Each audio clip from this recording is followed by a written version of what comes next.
اور 17 رمضان کو دوسرا واقعہ ہوا ہے، اللہ کے محبوب کی سب سے محبوب بیوی حضرت عائشہ کا انتقال ہوا۔ حضرت معاویہ رضی اللہ تعالیٰ عنہ کے دور میں حضرت عائشہ رضی اللہ تعالیٰ عنہ کا انتقال ہوا، جو آپ کی سب سے محبوب بیوی تھی، اور اس حد تک کہ کہا یا اللہ ھذا قسمی فیما املک فلا تؤاخذنی فیما تملک ولا املک۔ اللہ اکبر۔ یا اللہ میں نے بیویوں میں برابری کی ہے، پر میرا عائشہ سے پیار زیادہ ہے، اس پر میری پکڑ نہ فرمانا۔ سبحان اللہ۔ ہمیں زندگی گزارنے کا طریقہ سمجھائے۔ چونکہ حضرت عائشہ چھوٹی تھیں تو ان سے دوڑ لگا رہے، حضرت ام سلمہ کے ساتھ دوڑ نہیں لگائی، حضرت سودا کے ساتھ دوڑ نہیں لگائی، جوہریہ کے ساتھ، صفیہ کے ساتھ، ام حبیبہ کے ساتھ، زینب کے ساتھ دوڑ نہیں چکی، ان کو لاڈ کروائے، لاڈ، چھوٹی عمر کی رعایت کی لاڈ کروائے۔ او عائشہ دوڑ لگائیں، یہ حضرت عائشہ نے نہیں کہا دوڑ لگائیں، اللہ کے نبی نے کہا عائشہ او دوڑ لگائیں، اور ایک دفعہ نہیں 2 دفعہ۔ سوڈانی مسجد میں تماشا کر رہے تھے، او عائشہ تمہیں تماشا دکھاؤں، اور دوبارہ حبشی آئے تو پھر اماں جی نے کہا کہ میں دیکھنا چاہتا ہوں۔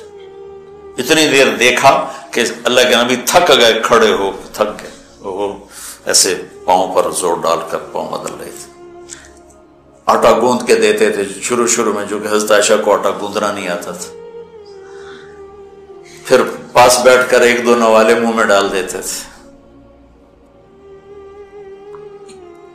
اب آپ جو فارغ ہو کے جا رہے ہو، کوئی سال لگاؤ گے، کوئی کسی کی شادی ہوگی، تو یہ میری ایک نصیحت ہے کہ اچھے خامن بن کے دکھاؤ۔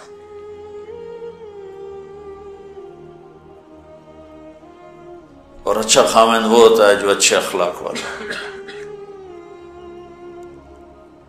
ابھی آپ چھٹیوں میں جا رہے ہیں گھر، تو اپنے والدین کی خدمت، بہن بھائیوں کی خدمت،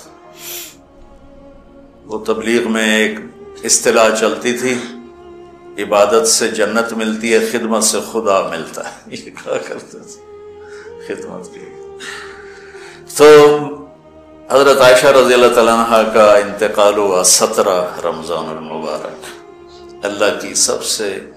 اللہ کے محبوب کی سب سے محبوب بیوی، پہلی اور آخری خاتون جن کے سینے پر سر رکھے ہوئے کسی نبی نے جان دی، وہ نبیوں کے سردار، مات فی سحری و نحری کا یہاں میرے نبی کا سر تھا، اور آپ ان کو آسرا دے کے اس طرح بیٹھے ہوئے تھے، اور آپ تھوڑا سا یوں نیم دراز تھے اس حالت، اور یہاں سر رکھے ہوئے حضرت عائشہ کے سینے پر نبی نے جان دی، یہ کائنات کی واحد خاتون ہے جس کے سینے پر سر رکھے ہوئے نبی نے جان دی۔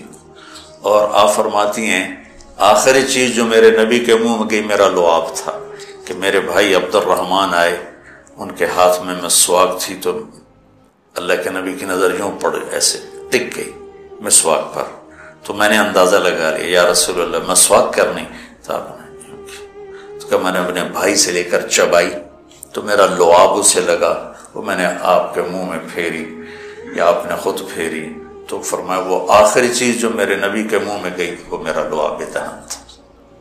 اور واحد خاتون ہے جن کا حجرہ کسی نبی کی قبر بنا، حضرت عائشہ کا گھر ہی آپ کے لیے آخری آرام کا بنا، اور کائنات کی 2 عظیم ہستیاں ابو بکر اور عمر، ایک دفعہ مسجد میں داخل ہوئے تو آپ کے ابو بکر عمر دائیں بائیں تھے، تو آپ نے ایسے دونوں کے ہاتھ پکڑ لیے، کہا ہمیں دیکھ رہے ہو؟ کہا جی۔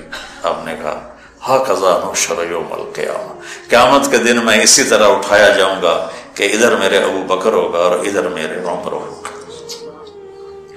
تو ام عائشہ وہ واحد خاتون ہیں جن کا گھر میرے نبی کی آخری آرام گاہ بنا، جہاں 70,000 فرشتے صبح آتے ہیں، شام تک درود پڑھتے ہیں، وہ چلے جاتے ہیں، شام کو 70,000 آتے ہیں، صبح تک درود پڑھتے ہیں۔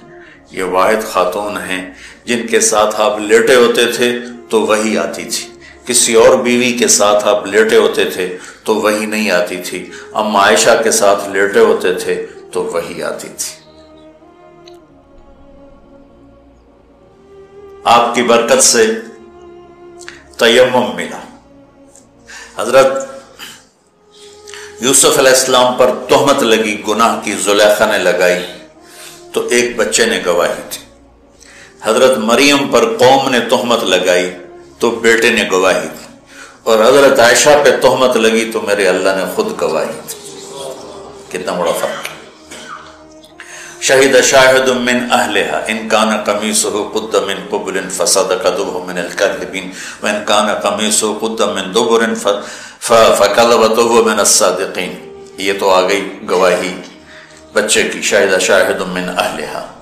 اور قال انی عبد اللہ آتانی الکتاب وجعلنی نبیا وجعلنی مبارکا، یہ حضرت مریم کی گواہی۔ اور حضرت عائشہ کی ان الذین جاؤوا بالعفک عصبۃ منکم لا تحسبوا شر لکم بل هو خیر لکم لکل امرئ منهم ما اکتسب من الاثم والذی تولى کبرہ فلہ عذاب عظیم۔ اللہ تعالیٰ علامہ زمخشری اپنی تفسیر میں فرماتے ہیں کہ پورے قرآن میں اللہ کہیں اتنا غضبناک ہو کر نہیں بولا جتنا ان آیات میں غضبناک ہو کے بولا ہے، جس میں اما عائشہ کی پاک دامنی کو اللہ نے بیان کی۔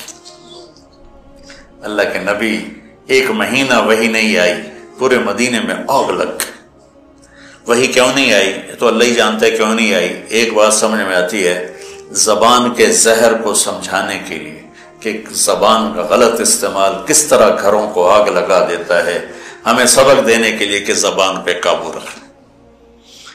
اس حد تک حالات پہنچ گئے کہ میرے نبی گئے حضرت عائشہ کے پاس، عائشہ اگر تجھ سے گناہ ہو گیا ہے تو معافی مانگ لے، اللہ معاف کر دے گا۔ اس حد تک ذہن اور اثر ہوا باتوں کا کہ عائشہ اگر تجھ سے کوئی گناہ ہوا ہے تو توبہ کر لے، اللہ معاف کر دے گا، اور اگر نہیں کیا ہے تو اللہ تیری پاک دامنی بیان کرے گا۔ تو عائشہ فرماتی ہیں 24 گھنٹے ہو گئے تھے، نہ کھایا تھا، نہ پیا تھا، نہ سوئی تھی، صرف رو رہی تھی۔ تو ایک دن میرے آنسو خشک ہوئے، میں اٹھ کے بیٹھ گئی۔ میں نے کہا ابا جان میری صفائی پیش کرو۔ ابو بکر وہ ایسے کانپ رہے تھے کہ بیٹی میں تو کچھ نہیں کہہ سکتی۔ اماں جان ام روما میری صفائی پیش کرو۔ وہ بھی کہنے لگے بیٹی میں تو کچھ نہیں کہہ سکتی۔